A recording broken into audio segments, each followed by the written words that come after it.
November 26, Sunday. Christ the King. This feast shows us Jesus as the supreme sovereign before a society that seems to live with its back turned to God. Christ came to establish his reign not with the strength of a conqueror, but with the kindness and gentleness of a shepherd. With this solicitude, the Lord sought out men scattered and alienated from God by sin, and because they were wounded and sick, he healed them and bound up their wounds. He loved them so much that he gave his life for them. The kingdom established by Jesus Christ comes to reveal the love of God and acts as a leaven and sign of salvation to build a more just, fraternal, and supportive world, inspired by the gospel values of hope and future beatitude. Christ appears surrounded by power and glory, and by all his angels, to judge all men of all times. It has often been said that a person is worth what his heart is worth. At the sunset, you will be examined and asked about your love. Indeed, Jesus will not ask us for the money earned, nor for the social prestige acquired, nor for the professional success conquered, but for the effective and effective love for others. You gave me to eat. You did not give me to eat. What food for thought in these words of the Lord.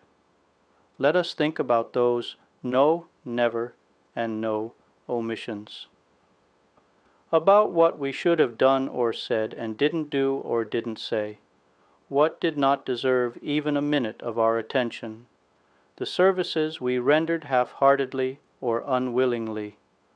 The alms devoid of a smile, a kind word, an understanding silence, a timely advice, the forgiveness that we did not know how to express, the conversation on religious matters that human respect froze on our lips, the help denied to those in need of material goods, an immense field where the Christian heart could have been poured out. Dozens of daily occasions to extend our hands in service to those around us and in whom the Lord is. Today's feast is like a foretaste of the second coming of Christ in power and majesty, the glorious coming that will fill hearts and wipe away every tear of unhappiness. But at the same time, it is a call and a spur for the gentle Spirit of Christ to permeate all earthly realities around us. We collaborate in the extension of the reign of Jesus when we try to make the little world around us, the one we frequent every day, more human and more Christian, when we give ourselves totally to this great King. If I observe eternity with the eyes of faith, there you are, seated at the right hand of the Father. If I glance back at the history of men, I find you establishing a before and an after. If I contemplate your love to the extreme, I recognize the perfect man. If I look around, I find you in the tabernacle, in the gospel, and in the little ones. If I were to enter the seventh home, I'd find you in the inner part of my own intimacy. If I dream of happiness, I think of you. If I scrutinize my future, I hope to find you and look at you face to face, beyond the threshold of death.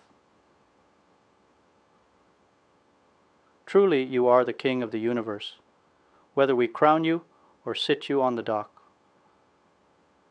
And on the last day, you will come to close history, resurrect the dead, and examine us precisely about love.